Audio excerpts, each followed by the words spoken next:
जय महाराष्ट्र. मी रुजुता लुकतुके. राजमंत्र या तुमच्या लोकप्रिय कार्यक्रमामध्ये तुमचं खूप खूप स्वागत.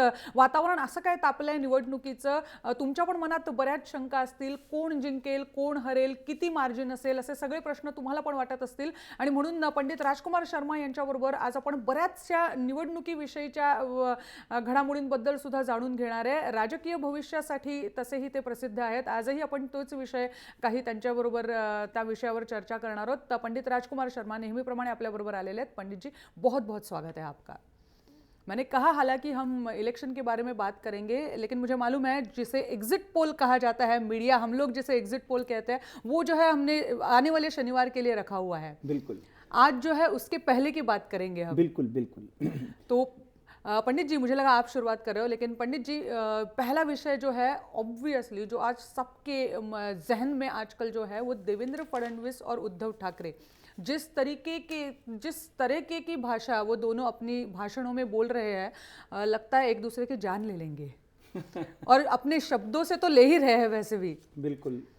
देखिए, सबसे पहले तो मैं अपने दर्शकों का अभिनंदन करता हूं कि जिस तरह से उन्होंने हमारे शो की प्रशंसा और जिस तरह से हमारे शो को उन्होंने सराहा है.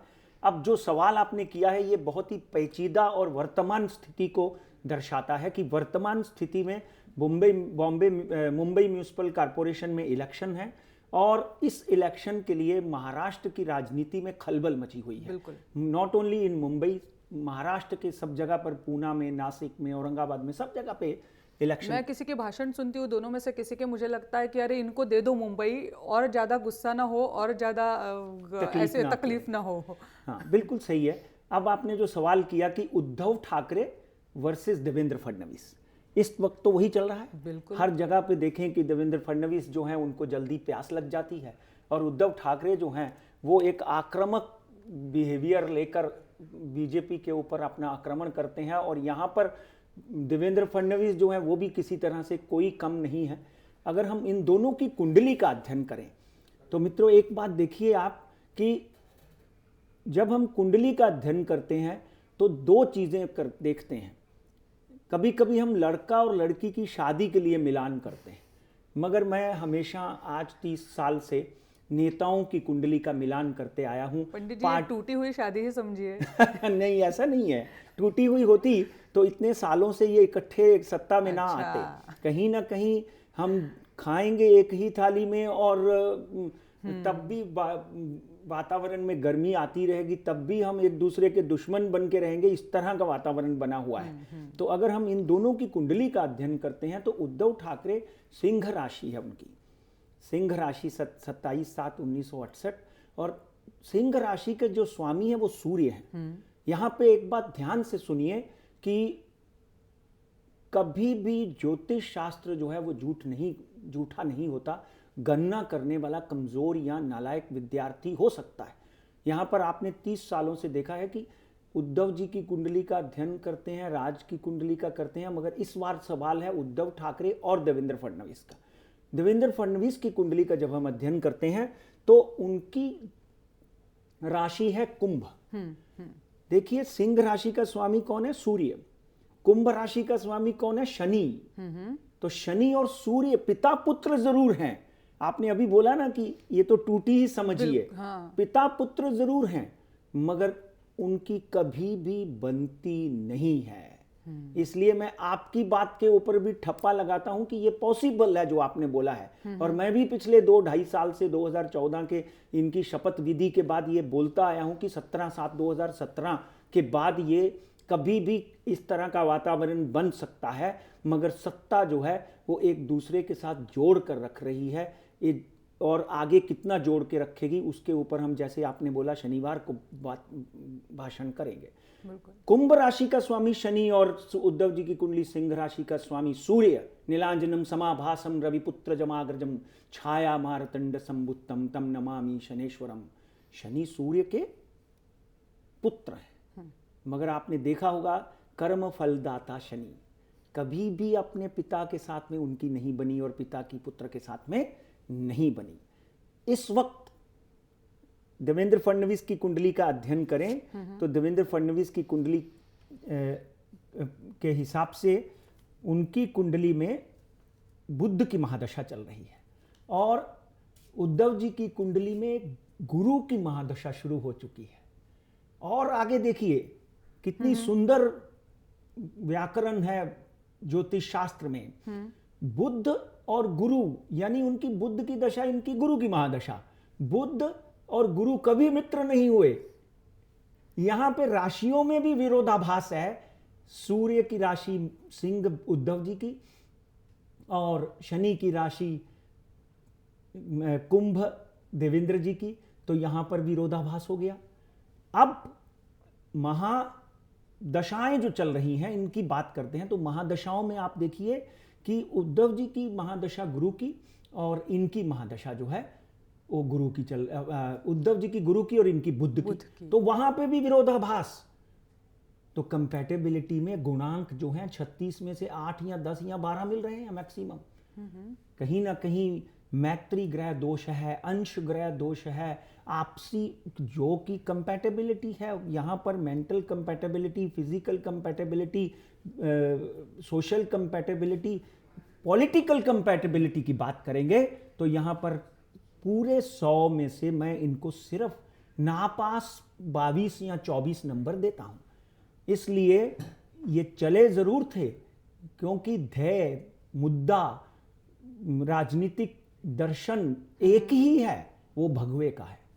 चाहे वो कमल है, वहां पर भी कहीं ना कहीं हिंदुत्व की बात होती है। आरएसएस वहां भी हिंदुत्व की बात होती है। यहां तक बाला साहब की बात करते हैं, उद्धव जी की बात करते हैं तो वहां भी हिंदुत्व की बात होती है। मगर सत्ता जो है वो एक दूसरे के ऊपर हावी हो जाती है।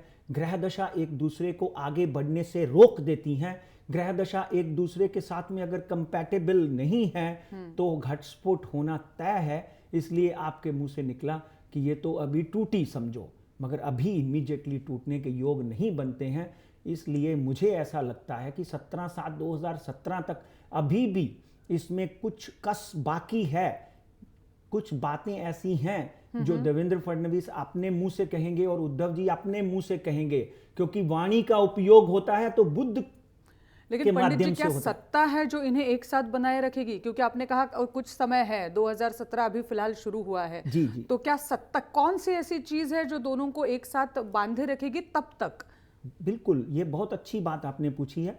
जो इनको बांधे रखेगी वो शनि का जो अभी बदलाव हुआ है 26/1/2017, इसके बाद में अगर हम, क्योंकि नॉट ओनली इन दोनों की कुंडलियों का अध्ययन ही मैंने नहीं किया, मैंने भारतीय जनता पार्टी और शिवसेना की कुंडली का भी अध्ययन किया है। भारतीय जनता पार्टी का गठन 6/4/1980 को हुआ और शिवसेना का गठन 17/6/1966 को हुआ। इन दोनों कुंडलियों का भी जब हम अध्ययन करते हैं तो कहीं ना कहीं बीजेपी और शिवसेना की दोनों कुंडलियां एक दूसरे के साथ में नापास नहीं है। 40 जो नंबर मिलते हैं इनको, 100 में से 40 नंबर मिलते हैं। तो कहीं ना कहीं जो इनके बुजुर्गों ने हाथ मिलाया था, बाला साहब ने अटल बिहारी वाजपेयी के साथ में हाथ मिलाया था और प्रमोद महाजन जी के साथ में हाथ मिलाया था, उस हाथ का अभी तक असर इन दोनों के दिलों में है, इन दोनों के दिमागों में है। यही एक कारण है कि, और दूसरा एक सबसे बड़ी बात ये होती है, चंद्रमा मन सो जाता, चंद्रमा मन का कारक है। कहीं ना कहीं इन दोनों के मन में एक बात तो पक्की है कि आज नहीं तो कल वापिस जब भी हिंदुत्व का मुद्दा उठेगा हम एक दूसरे को सपोर्ट करने वाले हैं। इसलिए वो दिन भी मुझे याद है कि जब बाला साहब ने बाबरी मस्जिद के लिए कुछ बातें कही थी, वो दिन भी मुझे याद है कि जब अटल बिहारी वाजपेयी या भारतीय जनता पार्टी आज भी मंदिर बनाओ का नारा बना के नहीं बना वो अलग बात है, आज भी उसको मुद्दा उठाती रहती हैं। इसलिए में तो उनके एजेंडा में भी है। हाँ, एजेंडा में है। और इस तरह इसीलिए उन्होंने किसी भी मुस्लिम कैंडिडेट को खड़ा ही नहीं किया। बिल्कुल, मतलब ये है कि कहीं ना कहीं ये तीन चीजें हैं, एक तो ग्रह दशा चंद्रमा की और दूसरा इन शिवसेना और भारतीय जनता पार्टी की कुंडली का जब हम अध्ययन करते हैं तो मिथुन राशि शिवसेना की है, भारतीय जनता पार्टी की वापिस अगर देखें तो वृश्चिक राशि है। तो इन दोनों के मिलाप मिलते हैं। कहीं ना कहीं आज निकल भी जाएंगे तो आगे आने वाले दिनों में, चाहे वो 19 है चाहे वो 24 है, आप वापस ये लोग मिलकर इलेक्शन लड़ने की योजना बनाएंगे, देख लेना। मगर कहीं ना कहीं शिवसेना आरोप लगा रही है, वो सत्य है कि नहीं सत्य है? बीजेपी आरोप लगा रही है, वो सत्य है कि नहीं सत्य है? मैं तो ज्योतिष की बात करता हूं, मुझे ज्योतिष के आगे कुछ नहीं आता।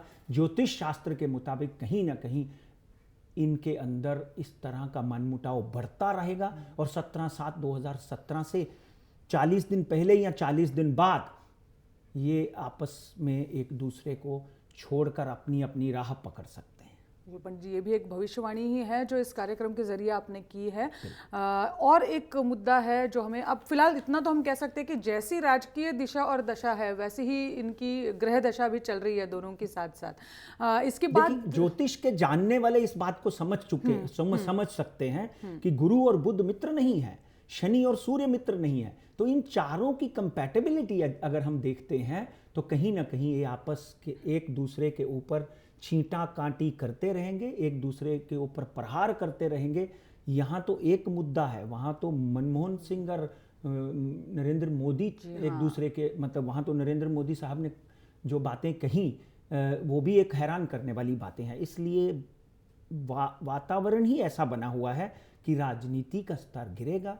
अभिशापित युग का आरंभ हो चुका है, कहीं ना कहीं कलयुग का आरंभ हो चुका है। तो इन सब चीज़ों को दर्शाते हुए ज्योतिष शास्त्र में कहीं ना कहीं ये वातावरण और गहराया जा सकता है। और ये बात तो आप पहले से, जब से ये साल शुरू होने से पहले से ये बात आप कहते आ रहे हो पंडित जी। और एक बीएमसी से जुड़ा हुआ कैरेक्टर है राज ठाकरे, कैरेक्टर नहीं नेता है, बिल्कुल बहुत बड़े नेता हैं। बिल्कुल बिल्कुल। हाँ। तो उनके बारे में भी हमें बात करनी है, लेकिन समय इस वक्त ये कह रहा है कि एक छोटा सा ब्रेक ले ले। एक ब्रेक घेऊन लगेच परत येतोय, पाहत रहा राजमंत्र।